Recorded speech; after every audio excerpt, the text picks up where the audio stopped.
Hello po, good morning po sa ating lahat. Welcome back sa ating YouTube channel. For today's video, isang tanong na naman po ang ating pong subscriber ang ating pong sasagutin. Ito'y galing po kay Raymond Doy Chavez. Shout out po siya dyan, kaibigan. Ang kanya pong tanong ay, Sir, ano daw po ay pwedeng mauna sa mga inahing baboy na bagong walay? Vitamins ba o yung pangpurga? So kung kayo po ay mahilig po sa paglaga ng mga baboy o kahit anong hayop pangkabuhayang pag-agrikultura, mag-subscribe lang kayo sa aking YouTube channel. Ryan Patinio, Agri Farming, Family and Kitchen Adventures. So ngayong araw po mga kaibigan, atin pong pag-uusapan yung inahing baboy na kawawalay po yung kanyang mga biik, kung ano ba pwede nating ibigay ng mga vitamins o kung ano po nating pwedeng iturok sa kanyang una, purga ba o vitamins. Kapag kayo po ay matulunong pong magturok ng mga kaibigan, pwede po kayong gumamit ng mga injectable ng pangpurga at saka injectable ng mga vitamins. Kapag hindi po kayo marunong magturok, pwede po kayong gumamit ng mga powdered vitamins at saka powdered na pangpurga po mga kaibigan. Sa tanong po ating subscriber kung ano ba pwedeng iuna sa pagwalay ng mga inahing baboy, purga ba or vitamins? Based po sa experience po mga kaibigan sa pag-alaga ng mga inahing baboy, 2 to 3 days po bago ako magwalay, yung aking inahing baboy po ay nakapurga na. Kasi po, dapat po nauna yung purga bago yung vitamins. Huwag niyo pong isabay yung purga at vitamins. At saka, huwag niyo pong iuna yung vitamins bago yung purga. Dapat nauna yung purga para yung bulate po ay mapuksa po ng medisina ng purga.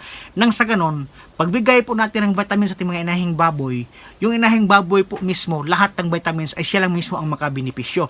Wala siyang kahati po mga bulate po mga kaibigan. So, yan po yung aking principle dyan na dapat unahin yung purga after 2 to 3 days, dapat mag-inject kayo ng vitamins. Kasi, patay na po yung mga bulate sa mga panahon na iyan. So, ang maka-benefits po doon sa mga supplements na vitamins na pong ibigay sa mga inahing baboy ay siya lang po mismo. Wala na po siyang kahati doon sa mga vitamins na yan.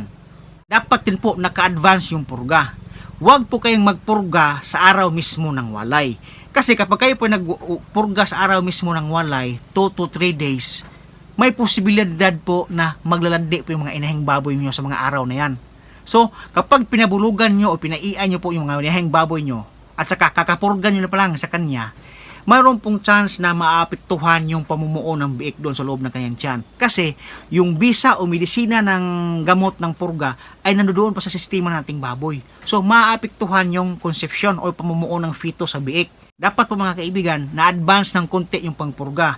Pwede pong 3 days or 2 days before kayo magwalay para po after 2 to 3 days or 5 days kung maglandi man siya, pwede na pong pabulugan. Yung pagpurga nyo ay medyo mataas-taas na po yung panahon na kanyang mataas-taas na po yung panahon na yung napurga yung inahing baboy nyo, yung medisina ng purga ay wala na po sa sistema ng kanyang pangangatawan. So, pwede po niyang pabulugan.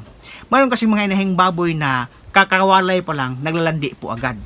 Dapat naka-advance yung purga 2 to 3 days bago po kayo magwalay para pagwawalin yung mga biik nyo kapag siya po yung naglandi 3 to 4 days or 5 days, pwede nyo pong pabulugan agad kahit na kakatulok nyo po ng vitamins sa kanya. So, yan lang po ang aking pong ibabahagi sa inyong pamamaraan para pagdating po ng araw na ating pong pabulugan yung mga inahing baboy na kakawalay pa lang sa kanyang mga biik, ay safety na po yung kanyang mga fetus. Wala na po yung dimedisina ng purga sa sistema o katawan ng ating mga baboy po mga kaibigan. So, yan ang ating vlog ngayon at maraming salamat po sa inyong panonood. Happy farming po mga kaibigan. See you next time. Bye-bye.